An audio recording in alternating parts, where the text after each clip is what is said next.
শুরুতে আমি কোরআন থেকে আয়াতে কারিমা পড়েছিলাম। আমার আল্লাহ পাক বললেন, ইন্না আরসালনাকা শাহিদাও ওয়া মুবাশশিরাও ওয়া নাযীরা। আমার আল্লাহ বললেন, নিশ্চয়ই আমি আল্লাহ, ইন্না আরসালনাকা, আমি আল্লাহ পাক আমার নবীকে পাঠিয়েছি শাহিদাও, আমার নবীর কয়েকটা গুণ এবং বৈশিষ্ট্য দিয়ে আমি আল্লাহ পাক প্রেরণ করেছি। আমার হাবিবকে পাঠিয়েছি, এক নাম্বার হলো শাহিদা, আমার নবীকে আমি আল্লাহ পাক বড় সাক্ষ্যদানকারী হিসাবে দুনিয়ার জমিনে আমি আল্লাহ পাক প্রেরণ করেছি। নবী হলেন বড় সাক্ষ্যদানকারী। কিয়ামতের মাঠে নবী সাক্ষী দেবেন। ঈসা আলাইহিস সালাম তিনি যখন আল্লাহর কাছে আল্লাহ তানার উম্মতানিরা অস্বীকার করবে, ঈসা আলাইহিস সালাম আমাদের কাছে আজকের দিনের ব্যাপারে বলেনি। ঈসা আলাইহিস সালামের হয়ে আল্লাহ পাকের নবী, আমাদের নবী কিয়ামতের দিন তিনি সাক্ষী দেবেন। অনেক লম্বা কথা, যে কথাটা বোঝানোর জন্য বলতে চাইছি। দ্বিতীয় নাম্বার হলো অমুবাশশিরা, আমার আল্লাহ পাক বললেন আমার নবীকে আমি আল্লাহ পাক বড় সুসংবাদকারী হিসাবে দুনিয়ার জমিনে প্রেরণ করেছি। একদিকে নবী সাক্ষী দেবে, দ্বিতীয় নম্বর আমার নবী হলো সুসংবাদকারী এবং সুসংবাদ তোমাদের দিয়েছে যে সুসংবাদ অন্য কোন নবী দেয়নি। আম্মা জান আয়েশা সিদ্দিকা রাদিয়াল্লাহু তাআলা আনহা রাসূলুল্লাহকে বললেন, ও আমার স্বামী, কিয়ামতের মাঠ যখন কায়েম হয়ে যাবে, এই কিয়ামতের মহাময়দানে আল্লাহ পাক যখন উঠবে, কোটি কোটি কোটি কোটি মানুষ হবে কিয়ামতের মাঠে, আমি আপনার বিবি আয়েশা সেই দিন কোথায় আপনাকে খুঁজে পাবো? রাসূলুল্লাহ বলেছিলেন, বিবি, ও আমার বিবি আয়েশা শুনে রাখো, কিয়ামতের মহাময়দানে কোথাও যদি তোমার স্বামীকে খুঁজে না পাও, সোজা চলে যাবে মিজানের ধারে। আম্মা আয়েশা সিদ্দিকা রাদিয়াল্লাহু তাআলা আনহা বলেন, ইয়া রাসূলুল্লাহ, ইয়া হাবিবাল্লাহ, স্বামী গো, সেখানে আপনি কি করবেন? নবী বললেন, বিবি, ওই মিজানে, ওই দাড়ি পাল্লাতে আমার উম্মতানিদের নেকি এবং গুনাহগুলোকে ওজন করা হবে। আমার যে উম্মতানিদের নেকির পাল্লাটা হালকা হয়ে গুনার পাল্লাটা ভারী হয়ে আল্লাহর জাহান্নামী হয়ে যাবে। আমি রাসূলুল্লাহ সেই সময় সইতে পারবো না, সহ্য করতে পারবো না। আমার কোন উম্মত জাহান্নামে যাবে, আমি নবী সইতে পারবো না। সেই দিন আমি তোমার স্বামী জনাবে মুহাম্মদুর রাসূলুল্লাহ সাল্লাল্লাহু আলাইহি ওয়াসাল্লাম আবার শাহাদাত আঙ্গুলখানা ওই গুনাহগার উম্মতানিদের নেকির পাল্লায় চাপিয়ে দিয়ে, নেকির পাল্লাটা ঝুঁকিয়ে দিয়ে, গুনার পাল্লাটা হালকা করে দিয়ে আমি রাসূলুল্লাহ আমার ওই উম্মতানিদেরকে আল্লাহর দয়ার জান্নাতে নিয়ে যাওয়ার ব্যবস্থা করে দেব। এই সুসংবাদ অন্য কোন নবী দেননি। আমার আল্লাহ পাক বললেন, আমার নবীকে এমন সুসংবাদকারী হিসাবে তোমাদের কাছে প্রেরণ করেছি। বান্দা ও বান্দেরা, আমার নবী এমন সুসংবাদ তোমাদেরকে দিলেন। আম্মা আয়েশা সিদ্দিকা রাদিয়াল্লাহু তাআলা আনহা বলেন, ইয়া রাসূলুল্লাহ, ইয়া হাবিবাল্লাহ, স্বামী গো, সেখানে যদি না পাই কোথায় যাব? রাসূলুল্লাহ বলেছিলেন, বিবি আয়েশা, সেখানে যদি না পাও, সোজা চলে যাবে পুলসিরাতের কিনারে। আম্মা আয়েশা সিদ্দিকা রাদিয়াল্লাহু তাআলা আনহা বলেন, ইয়া রাসূলুল্লাহ, ইয়া হাবিবাল্লাহ, স্বামী গো, আপনি সেখানে কি করবেন? রাসূলুল্লাহ বলেছিলেন, বিবি, ও বিবি আয়েশা, শুনে রাখো, ওই পুলসিরাতের কিনারা, পুলসিরাতে এমন হবে চুলের থেকে চিকন, হীরের থেকেও ধার হবে। আমার কিছু উম্মতানিরা দ্রুত গতিতে পেরিয়ে যাবে, বিজলির গতিতে তারা পেরিয়ে যাবে। কিছু উম্মতানি চলতে চলতে পেরিয়ে যাবে। কিছু উম্মতানিরা ওই পুল সিরাতটা পার হতে পারবে না। চুলের থেকেও চিকন, হীরের থেকেও ধার, চার তলদেশে আল্লাহ পাকের জাহান্নামের আগুন দাউ দাউ করে জ্বলবে। আমার গুনাহগার উম্মত উম্মতানিরা হাও মাও করে কান্নাকাটি করবে, আমি নবী সইতে পারবো না, আমি রাসূল সহ্য করতে পারবো না। ও বিবি আয়েশা শুনে রাখো, আমার যে সকল গুনাহগার উম্মত উম্মতানিরা কান্নাকাটি করবে, আমি তোমার স্বামী রাসূলুল্লাহ সেই দিন সেই উম্মত উম্মতানিদের হাতগুলো ধরে ধরে পুল সিরাতটা পার করে দিয়ে আল্লাহর দয়ার জান্নাতে নিয়ে যাওয়া ব্যবস্থা করে দেব। ছেলে বলতে হবে না, জোরে বলা যাবে না। এই সুসংবাদ অন্য কোন নবী আমাদের জানেননি। আমাদের জননী মা আয়েশা সিদ্দিকা রাদিয়াল্লাহু তাআলা আনহা বলেন, ইয়া রাসূলুল্লাহ, ইয়া হাবিবাল্লাহ, স্বামী গো, সেখানে যদি না পাই কোথায় যাব? রাসূলুল্লাহ বলেছিলেন, বিবি, ও বিবি আয়েশা শুনে রাখো, সেখানে যদি না পাও সোজা চলে যাবে হাউজে কাউসারের কিনারে। আম্মা আয়েশা সিদ্দিকা রাদিয়াল্লাহু তাআলা আনহা বলেন, স্বামী গো, সেখানে আপনি কি করবেন? রাসূলুল্লাহ বলেছেন, বিবি, ও বিবি আয়েশা শুনে রাখো, কিয়ামতের মাঠে মানুষ পানি পানি পানি পানি করবে, হাউজে কাউসারের মালিক আল্লাহ পাক আমাকে বানাবে। এই পানি তো সেই দিন কেউ পাবে না, মালিক হলাম আমি। আমার গুনাহগার উম্মত উম্মতানিরা পানির জন্য কান্নাকাটি করবে, পিপাসায় কাতর আর্তনাদকারী বুক ফাটা কান্নাকাটি সেই দিন করবে। আমি নবী সইতে পারবো না, আমি রাসূল সইতে পারবো না, পানি পানি করে চিৎকার করবে। আমি তোমার স্বামী নবী মুহাম্মদুর রাসূলুল্লাহ সাল্লাল্লাহু আলাইহি ওয়াসাল্লাম নিজ হাতে এই হাউজে কাউসারের পানিগুলো নিজ হাতে তুলে আমার গুনাহগার উম্মত উম্মতানিদের কষ্টে কাতর আর্তনাদকারী গুনাহগার উম্মত উম্মতানিদের নিজ হাতে পান করিয়ে আল্লাহর জান্নাতে নিয়ে যাওয়ার ব্যবস্থা করে দেব। যদি বলবেন না, না, এই সুসংবাদ অন্য কোন নবী আমাদের দিয়েছেন?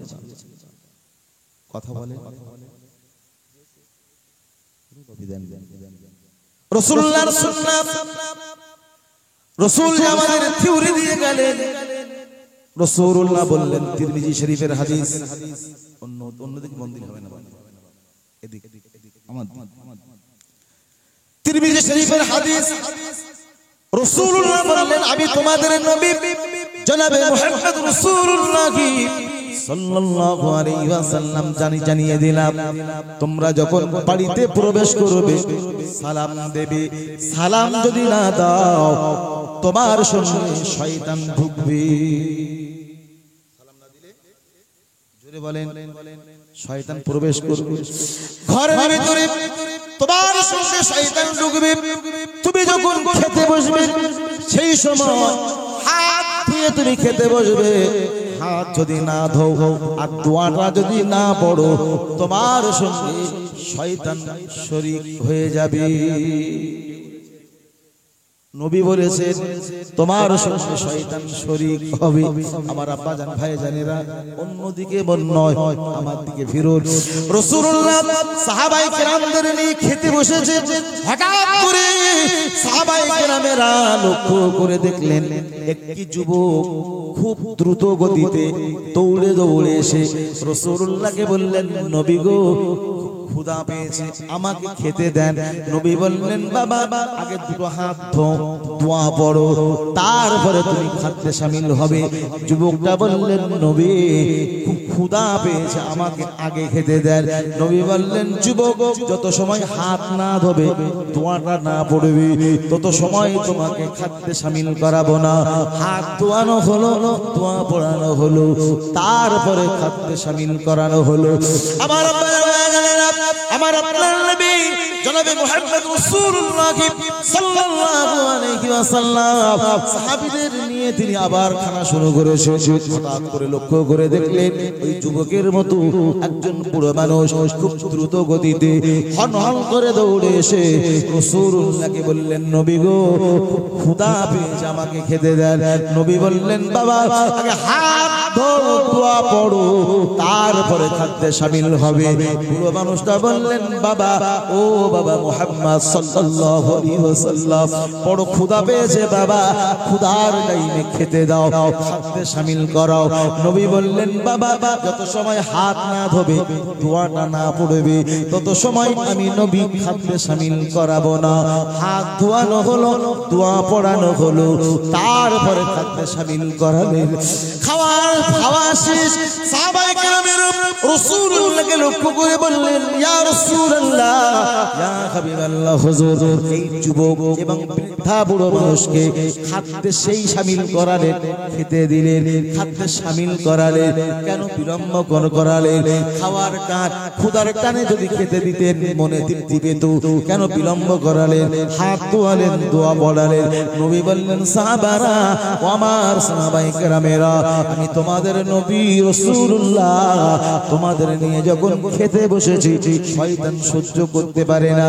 কি করেছে জানো? এই যুবক এবং বৃদ্ধা দুইজন মানুষকে পাঠিয়ে দিয়েছে আমি নবী আমার খাদ্যে শামিল করানোর জন্য। তারা যখন দুটো হাত না ধুয়ে, দোয়াটা না পড়ে আমি নবী আমার এই খাদ্যে শামিল হবে, তাদের সঙ্গে শয়তান শরীক হয়ে যাবে। এজন্যই আমি নবী শয়তানকে শরীক করতে দেব না বলে, শয়তানকে শরীক হতে দেব না বলে হাত ধুইয়ে, দোয়া পড়িয়ে, তারপরে খাদ্যে শামিল করিয়েছি। নামাজ পড়েছি, ওযু করে তুই ভাত দিবি। আমরা বাজানেরা ভুলাভাই বুঝবেন না, ওযু বানিয়েছেন, আলহামদুলিল্লাহ, ঠিক আছে। আপনি নামাজে নিয়ত করেছেন, আপনি হাত বাঁধলেন না, তাহারিমা বাঁধলেন, হাতের উপর হাত ঘামা শুরু হলো। এই অবস্থায় জামায় হাত লাগালেন, রুকুতে গেলেন। রুকুতে যখন গেলেন, কত জীবাণু, খালি চোখে আমরা দেখতে পাই না, জামায় লেগে থাকা জীবাণু হাতে লেগে গেল।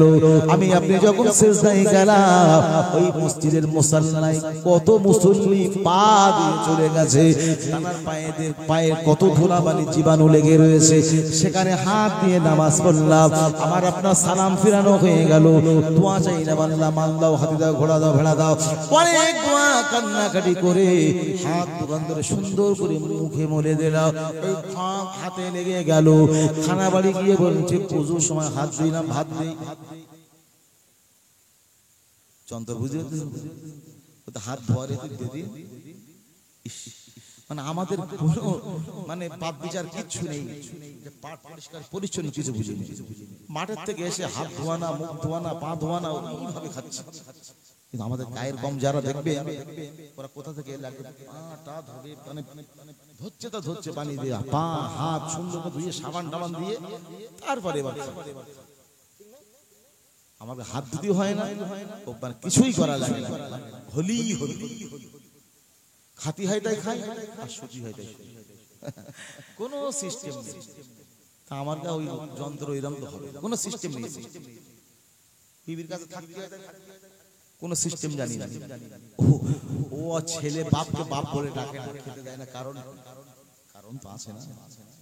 ওই সুতি হয় তাই শুইলাম, কিচ্ছু জানি না, কোনো সিস্টেম মানি না। রাসূল যে থিওরি আমাদের দিয়ে গেছেন, সিস্টেম যে রাসূল আমাদের বলে গেছেন, রাসূল যে আমার আপনার পথ প্রদর্শক, কিছু মানি না।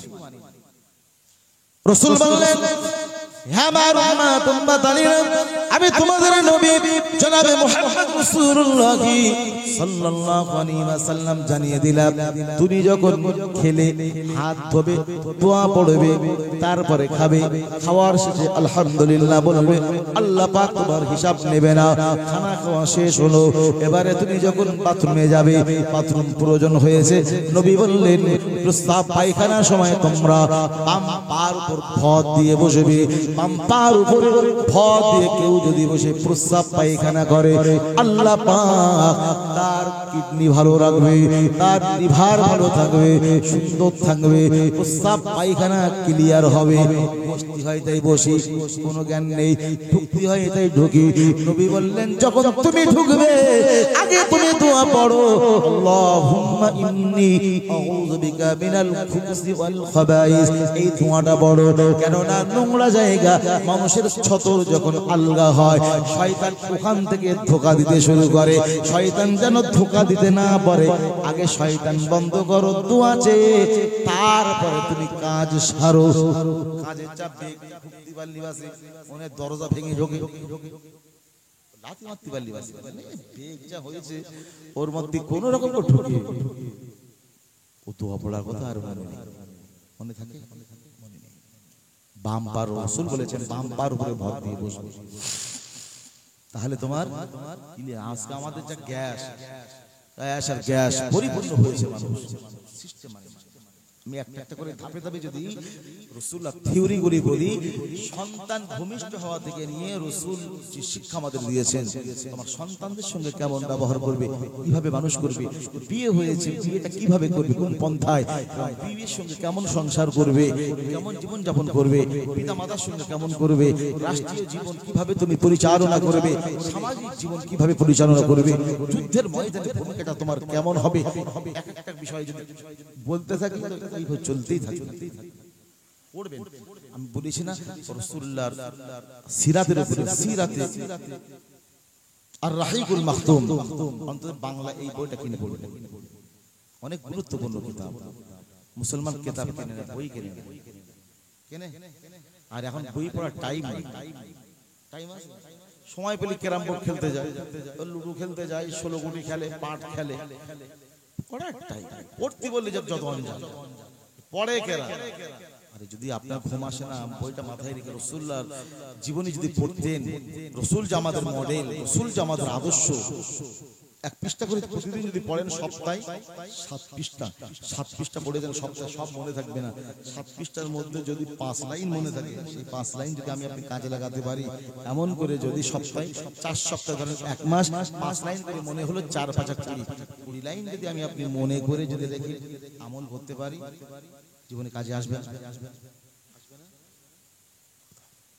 ও খেলবে, 16 গুটি খেলবে, পাট খেলবে, গ্রাম খেলবে। আর এখন আসে খেলাধুলা নেই। আমাদের ছোটবেলায় কিতকিত খেলতাম, বুড়িচ্চু খেলতাম, হ্যাঁ না কিছু বলে না, এসে পলাটু লুকোচুরি খেলতাম ছোটবেলায়। এখন আর লুকোচুরি আছে নাকি?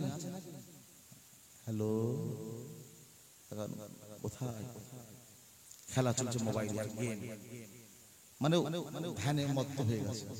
ওদিকে এক খেলা, আর এই পাবজি যা উঠেছে, মোটামুটি ওই খেলায় ছেলেগুলো সব নষ্ট হয়ে গেল, ধ্বংস হয়ে গেল, সমাজ শেষ, সন্তান শেষ, ওদিকে বউ শেষ। স্বামীটা বাড়িতে যেতেই পারলি বাসে, ও যদি একবার যায় মোটামুটি ওইটা নিজে পড়লো, রান্না চুলো চুদরি, এখন কোন রকম করে রান্না করে সব তো রেডি। আগের দিনে 50 গ্রাম তেল আনতো, 50 গ্রাম পেঁয়াজ, 500 আলু, আমার যা দেখা যায় কিন্তু বলছি, বিশ্বাস করে এইভাবে বাজার করতে মানুষ দিন খাওয়ার মতো চলতো। এখন তো সব বাড়ি রেডি, ফ্রিজ মাল রেডি, আদা রসুন পেশাই করা একদম কমপ্লিট। ওখানে আলু ছিল, সবজি ছিল, কমপ্লিট করা রেডি, শুধু চাপালি। পোলট্রি যেমন ও মোটামুটি এনে সিলে বসাতি রান্না, মানে ওর রান্না আর্ধেক হয়েই রয়েছে। কথা বলে না, ওটা কি গোস্তের মধ্যে না, কিন্তু মানুষ না পেয়ে খায়, ও দিদি হয়ে যায়। তা মাহবুবের এখন সব রেডি, শুধু দিলেই তো হয়ে যাবে, টাইম পাস করে দিল। হাই রে, সমাজ তো সব শেষ, কোনো সিস্টেম নেই, কোনো মানা যে পড়বে, শিখবে, জানবে, বুঝবে, সন্তানদেরকে দেবে।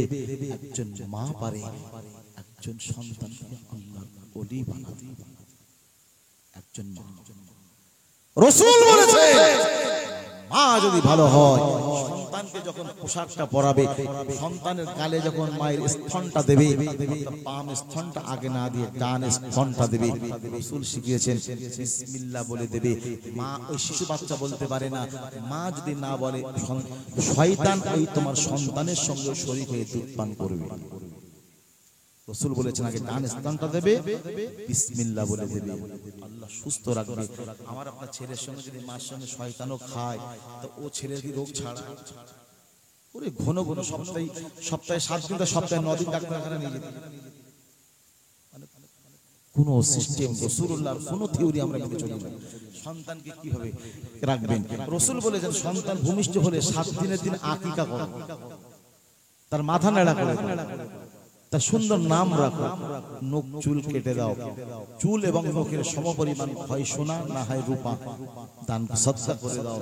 আল্লাহ পাক বড় বড় বড় বড় বিপদ মুসিবত থেকে আল্লাহ পাক ওই সন্তানটাকে হেফাজত রেখে দেবেন। সুবহানাল্লাহ। মুসলমান পরে 7 দিনের দিন আকিকা, ও আর মনে নেই। আর মেয়েরা মানুষ না, ও মানুষ নাই, মেয়েরা তো মানুষ না, ওই জন্য করে না। নবী বলেছেন যে তোমার ছেলে হলে দুটো ছাগল আর মেয়ে হলে একটা ছাগল, যদি তুমি পারো ছেলে হলে দুটো, না পারলে আকিকা করবে। ওই পশমের পরিবর্তে পশম জাহান্নামের আগুন থেকে দোয়া করো। আপনারা ব্যস্ত হয়েছেন নাকি? কষ্ট পাচ্ছেন বলছিলেন নাকি? রাগ করছেন না তো? শুনবেন কারা কারা শুনতে রাজি? দেখি সবাই, ওই ভাইরা শুনবেন। সবাই আমার প্রতি এরকম করবা, তোমরা কেল করবা? সবাই রাজি? কারা কারা রাজি? দুটো হাত ধরে আল্লাহর নামে তাকবীর দেন। নারে তাকবীর। ও ভাইরা বলতেন হাত ধরে লাভ তো দেখতে পাচ্ছি আমাদের যে ঘুম পাচ্ছে, শয়তান বলে আমাদের ধোঁকা দিচ্ছে, বলে যে কোন রকম কায়দায় তো উঠতে পারলি বাসে, কিন্তু উঠি বা কি করে শেষ রাত। আর হুজুর চেনা হুজুর গত বছর এসেছিল, আর বসিরহাটে এই যে আবার কতটা টাকা দিতে পারেন তার ঠিক নেই, তখন তো ওয়াজ শুনে বাড়ি উঠতে পারতেছেন। এরম যেন নিয়ত না হয়, বসছেন নিয়ত নিয়েই বসুন, যতটুকু শুনবো জীবন পরিবর্তন নিয়তে। কেননা আল্লাহ পাক বললেন ইন্নাল্লাহা লা ইউগাইয়িরু মা বিকওমিন হাত্তা ইউগাইয়িরু মা বিআনফুসিহিম। আমি ওই কওম জাতিকে অত সময় পরিবর্তন করি না যে জাতি কওম নিজেরা পরিবর্তন করতে আশা না, পরিবর্তন হওয়ার আশা নিজেকে আগে করতে, তারপর তো কথাই কথা বেড়ে যাবে। আমি বলছিলাম রাসূল বললেন আমি তোমাদের নবী রাসূল জানিয়ে দিলাম, তোমরা যখন বাথরুম থেকে বার হবে বাম পাটা আগে বার করে, যখন যাবে আগে বাম পা দেবে, পরে যখন বার হবে ডান পাটা আগে দিয়ে তুমি বলো ফুরানাকা আলহামদুলিল্লাহিল্লাযী আযহাবা আন্নিল আযা ওয়া আফানি। হে আল্লাহ, কষ্টদায়ক বস্তু থেকে তুমি আমাকে আরাম দিয়েছো, তোমারই সুবহানাল্লাহ বলুন। কষ্ট ছিল না? বাথরুম পেলে মানুষের কত কষ্ট হয়, আর এই কষ্ট থেকে যদি পায়খানা বন্ধ হয়, ও ভাই কারো যদি প্রস্রাব বন্ধ হয়ে যায়, প্রস্রাব করতে বসে হয় না, কিরকম হয় বলেন? আল্লাহ নবী বললেন ওই দোয়াটা তুমি পড়ো, আল্লাহ পাক তুমি কষ্টদায়ক বস্তু থেকে আমাকে নিষ্কৃতি দিয়েছো, আল্লাহ তোমারই শুকরিয়া। বাথরুম থেকে বেরিয়েছো, এবার তুমি যখন শুতে যাবে, শুবে যখন তুমি তখন ডান হাত ফিরে শুবে। বর্তমান যুগ সংরক্ষণে বিজ্ঞান সায়েন্স এটা বলছে যারা ডান কাত ফিরে শোয় তাদেরকে তাদের এই হার্ট শক্তি আল্লাহ সবল রাখে, ভালো রাখে। সুবহানাল্লাহ বলবেন না? বাম কাত ফিরে কারো যদি বুকের ব্যথা হয় দেখবেন, যদি ডান কাত ফিরে মানে শুয়ে পড়েন আস্তে আস্তে করে ছেড়ে দেবে। আর রাসূল বলেছেন খেয়ে শোবে না, খেয়ে শুলে গ্যাস বিভিন্ন প্রবলেম হবে, তোমরা একটু হাঁটাহাঁটি করে শোবে। বর্তমান ডাক্তারও তাই বলছে, অর্থাৎ আমাকে আপনাকে শুতে হবে ডান কাত ফিরে। যদি শুই আমার আপনার লিভার, আমার আপনার হার্ট আল্লাহ সুস্থ সবল রাখবে।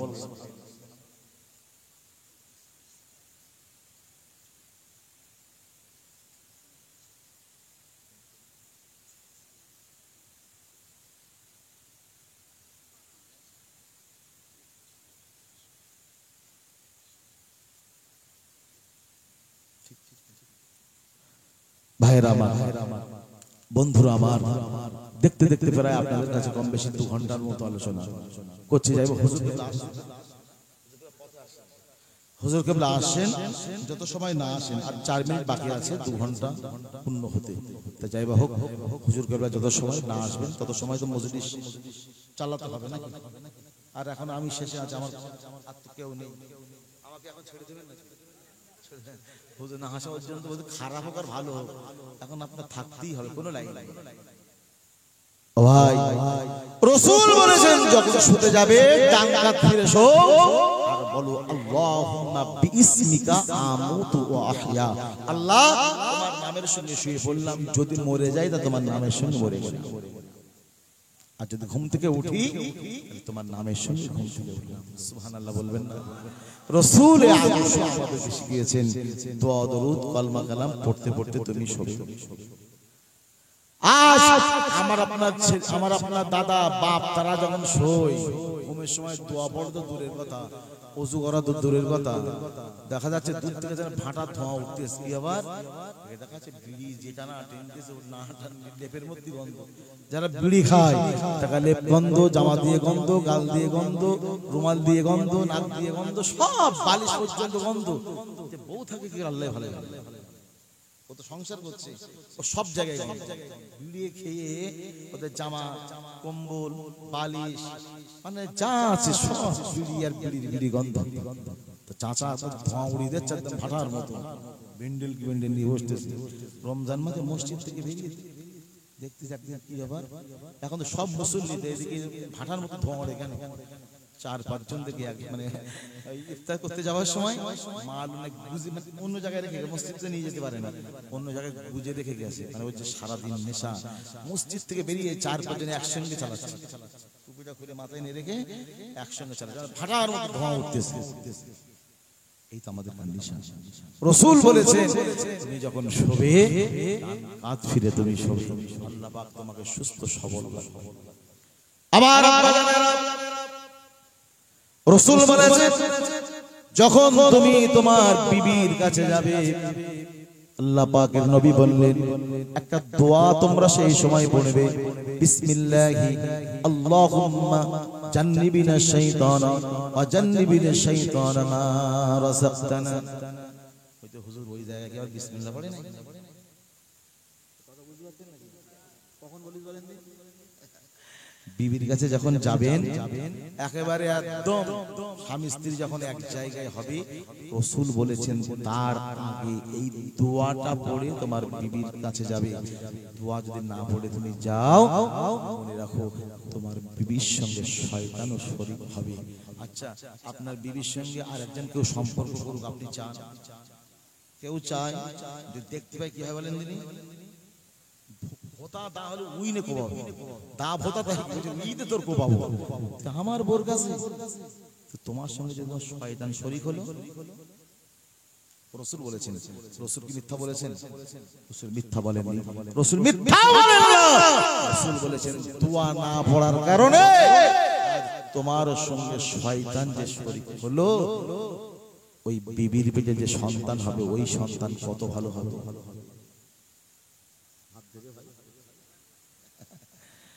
গাঁজা খো দুনিয়ার যত গাছ আছে সব টান্ডে ধরি।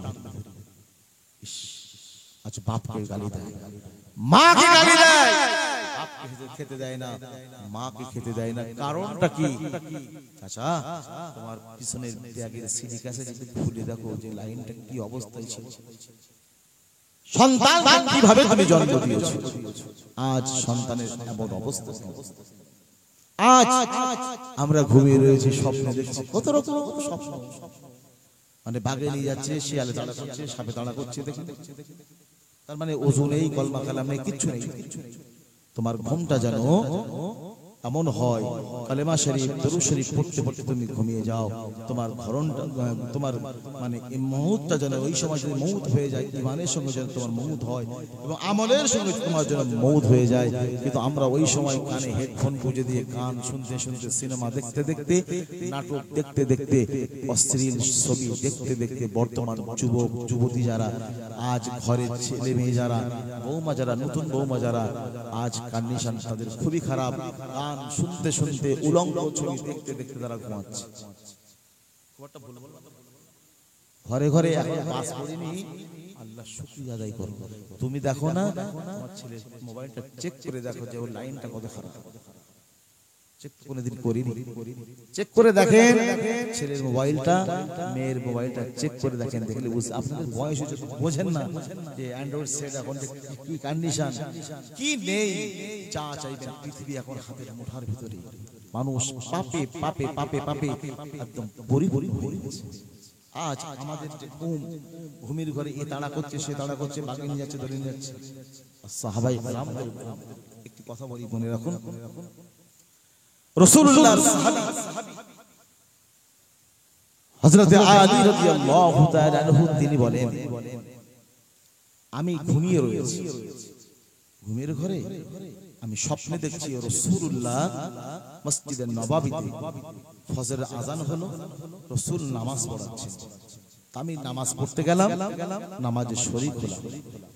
রাসূল কিন্তু ইন্তেকাল করেছেন, রাসূল ইন্তেকাল করেছেন, কিন্তু আলী রাদিয়াল্লাহু তাআলা স্বপ্নে দেখছেন মসজিদে নববীতে আযান হলো, রাসূল নামাজের ইমামতিতে দাঁড়ালেন, আমি মসজিদে গেলাম, নামাজে দাঁড়ালাম। প্রথম রাকাত, দুই রাকাত নামাজ হয়ে গেল। রাসূল যে সালাম ফিরিয়েছেন, একজন বুড়িমা একটা ঝুড়িতে করে কিছু খোরমা নিয়ে এসে নবীকে বলছেন, হে নবী, আপনি এই খোরমাগুলো খান, সাহাবীদেরকে খেতে দেন। আমি বুড়িমা, ঝুড়িটা ফেরত দিন, আমার জন্য দোয়া করবেন। রাসূলুল্লাহ ঝুড়ি ফিরিয়ে দিলেন, খোরমাগুলো নিয়ে সাহাবীদের বললেন, সাহাবারা, এই যে খোরমা দেখতে পাও, যদি তোমাদের একটা করে দিই দুটো বেশি হবে, দুটো করে যদি দিই একটা কম হবে। প্রথমে খোরমাটা রাসূলুল্লাহ, আমি আলী রাদিয়াল্লাহু তাআলা আনহু আমার হাতে নবী খোরমাটা দিলেন। কে বলছেন? রাসূলুল্লাহ সাহাবী হযরতে আলী রাদিয়াল্লাহু তাআলা। কি অবস্থায়? স্বপ্নে। এই যে কথাটা, এটা কিসের কথা? স্বপ্নের কথা। রাসূলুল্লাহ সাহাবী স্বপ্ন দেখছেন। হঠাৎ করে আলী রাদিয়াল্লাহু তাআলা আনহুর ঘুম ভেঙে গেল। তিনি বললেন, আমার যখন ঘুম ভেঙে গেল, আমি লক্ষ্য করলাম মসজিদে নববীতে আযান হলো। এত সময় ঘুমের ঘরে স্বপ্নে দেখছিলাম, এবার বাস্তবে মসজিদে নববীতে আযান হলো। আমি রাসূলুল্লাহ সাহাবী আলী রাদিয়াল্লাহু তাআলা আনহু ওযু বানিয়ে মসজিদে নববীতে গেলাম নামাজের জন্য। লক্ষ্য করলাম একটু আগেই ঘুমের ঘরে দেখলাম রাসূলুল্লাহ নামাজের ইমামতি করছেন। ওই জায়গায় রাসূল নেই, রাসূলুল্লাহর জায়গায় বাস্তবের নামাজে ফারুক আযম ওমর রাদিয়াল্লাহু তাআলা আনহু তিনি নামাজের ইমামতি করে। দাঁড়িয়ে গেলাম, নামাজ শুরু হয়ে গেল, সূরা ফাতিহা পড়া হয়ে গেল, কিরাত শুরু হয়ে গেল। রাসূলুল্লাহর সাহাবী ফারুক আযম ওমর রাদিয়াল্লাহু তাআলা আনহু প্রথমে যে কিরাত শুরু করলেন, ঘুমের ঘরে রাসূলকে স্বপ্নে দেখেছিলাম রাসূলুল্লাহ যে কিরাত পড়েছিলেন সূরা ফাতিহার পরে, বাস্তবের নামাজে ওমর রাদিয়াল্লাহু তাআলা আনহু সেই কিরাত শুরু করলেন। প্রথমটা মিল হয়ে গেল। আমি আলী মনে মনে ভাবি, দ্বিতীয় রাকাতটা কেমন হয়? সূরা ফাতিহা পড়া হয়ে গেল।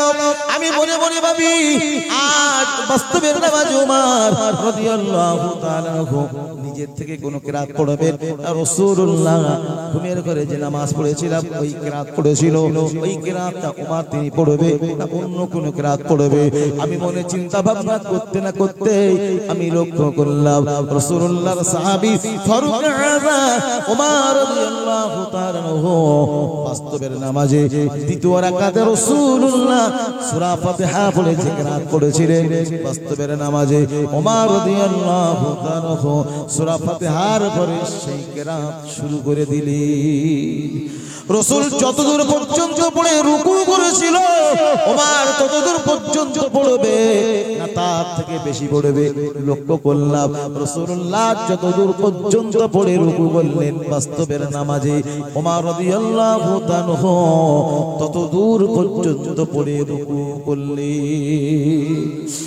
মিল হলো, সূরা ফাতিহা কিরাত মিল হলো, কিন্তু সালাম ফিরানোর পরে একজন বুড়িমা এসে রাসূলুল্লাহর কাছে কিছু খুরমা দিয়েছিলেন। আমি আলী মনে মনে ভাবি বুড়িমা আসে কই, রাত যখন মিল হলো বুড়ি আসবে, ফিরে তাকাতেই আমি লক্ষ্য করলাম একজন বুড়িমা কিছু খুরমা ঝুড়িতে করে এনে রাসূলুল্লাহর সাহাবীকে বললেন, সাহাবী তাকবীর দেন, নারে তাকবীর, নারে তাকবীর। আওলাদে মুসাতে জামান, আওলাদে মুসাতে জামান পীরজাদা হুজুর কেবলা সিলসিলা ফুরফুরা শরীফ, সিলসিলা ফুরফুরা শরীফ।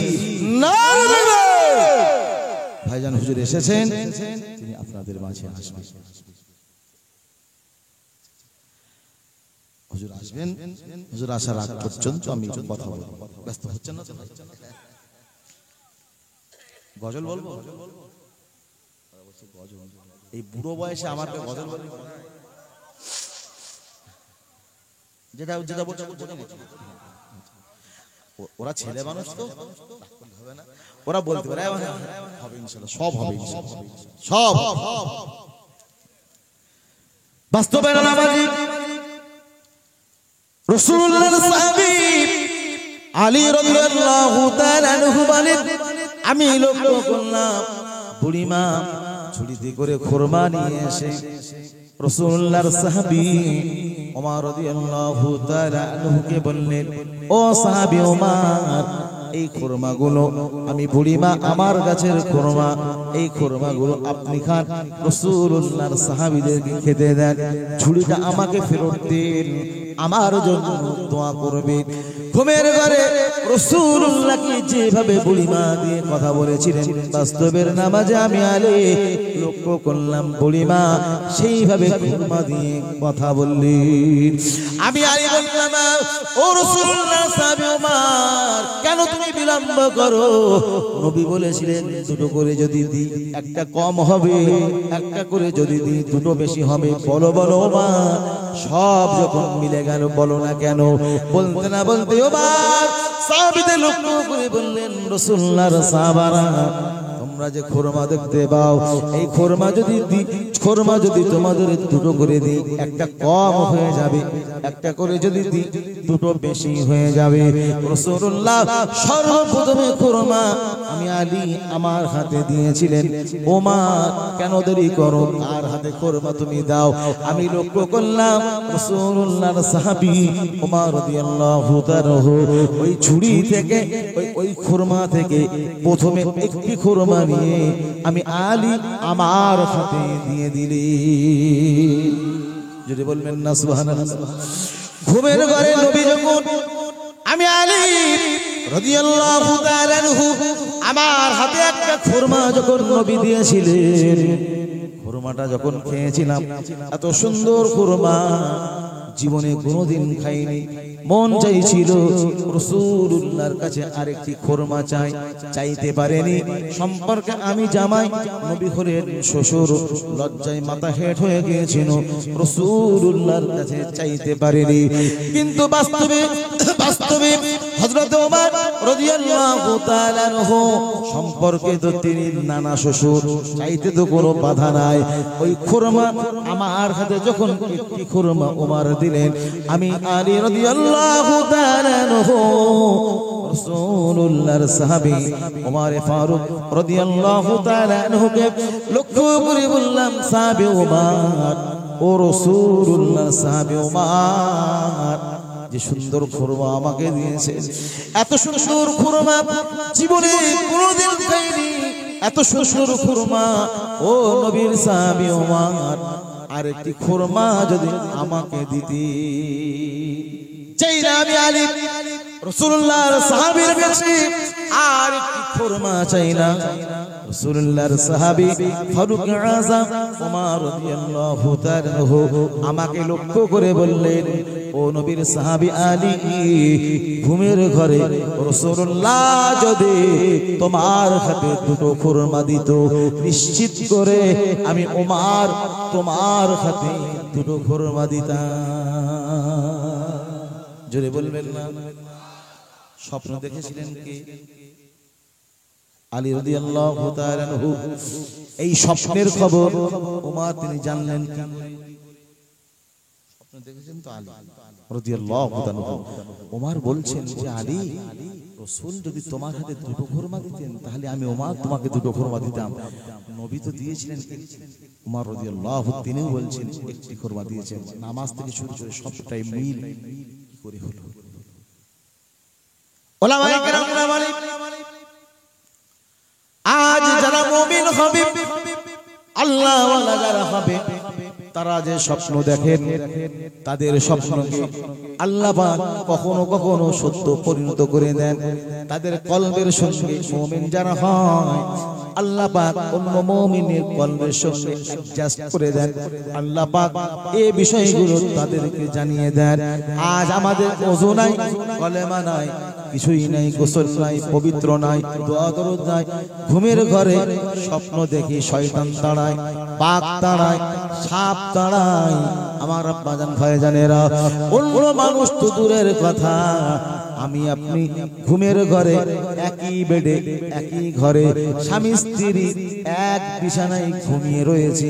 স্বামী স্ত্রী, স্বামী ঘুমের ভিতরে স্বপ্নে দেখলো আজ স্বামী স্ত্রী আমরা দুইজনা চিড়িয়াখানায় গিয়েছি বেড়াতে, বেড়াতে বেড়াতে ফুচকা খেলাম।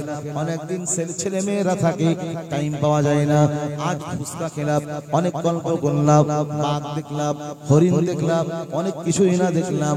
আবার চায়ের দোকানে গিয়ে কফি খেলাম, সুন্দর করে মিষ্টি খেলাম, অনেক কিছু খেলাম। সেখান থেকে বেরিয়ে ভিক্টি দিয়ে গেলাম, সেখান থেকে বেরিয়ে অন্য জায়গায় ঘুরতে গেলাম, অন্য পার্কে গেলাম। সব জায়গায় ঘুরে ঘুরে ঘুরে ঘুরে স্বামী স্ত্রী ছেলে মেয়েদেরকে তাদের আলাদা করে দুইজনা সুন্দর করে ঘুরে ঘুরে ঘুরে ঘুরে আসলাম। সকালবেলা যদি বলি বিবি ওই চিড়িয়াখানায় বাঘটা কেমন দেখলি বল, বলে তুমি পাগল নাই নাকি, রাত জেগে জেগে কি মাথায় ভূত উঠেছ না তোমার? চিড়িয়াখানায় বাঘ দেখলাম মানে আমি কি বাঘ দেখতে গেছি? আরে বলছে তো ঘুমের ঘরে স্বামী স্ত্রী একই বিছানায় শোয়, এক বিছানায় একই বেডে এক বালিশে মাথা। ওরে সর্বনাশ, রাসূল বলেছেন এক বালিশে মাথা দিয়ে শোবে, এক বালিশে মাথা দিয়ে শয়ন করবে। মানে যদি কেউ স্বামী স্ত্রী এক বালিশে মাথা দিয়ে থাকে, আরাম করে, বিশ্রাম করে, স্বামী স্ত্রীর ভালোবাসা মহাব্বত বাড়ে। সুবহানাল্লাহ বলবেন না? এক বালিশে দূরে কথা, এক ঘরে তাই জায়গা হচ্ছে না, স্বামী অন্য ঘরে, বউ অন্য ঘরে। স্বামী হনুমানের মতন করে, বউ বানরের মতন করে, দুজন দুই রকম। কেউ কারোর সঙ্গে কথা বলে না, চলছে না সমাজে, চলছে না, কেউ কারোর সঙ্গে কথা বলে না। স্বামী খাটে, বউ নিচে, বউ যদি খাটে থাকে স্বামী নিচে, কেউ কারোর সঙ্গে গল্প নেই, কেউ কারোর সঙ্গে কথা নেই। রাসূল বলেছেন এক বালিশে মাথা দিয়ে তোমরা শয়ন করবে। স্বামী স্ত্রী যখন থাকবে সেই জায়গায় যেন ফাঁকা না থাকে। যদি ফাঁকা থাকে সেখানে তৃতীয় নাম্বার ব্যক্তি হবে, কেরা হবে? শয়তান। তাকবীর দেন না।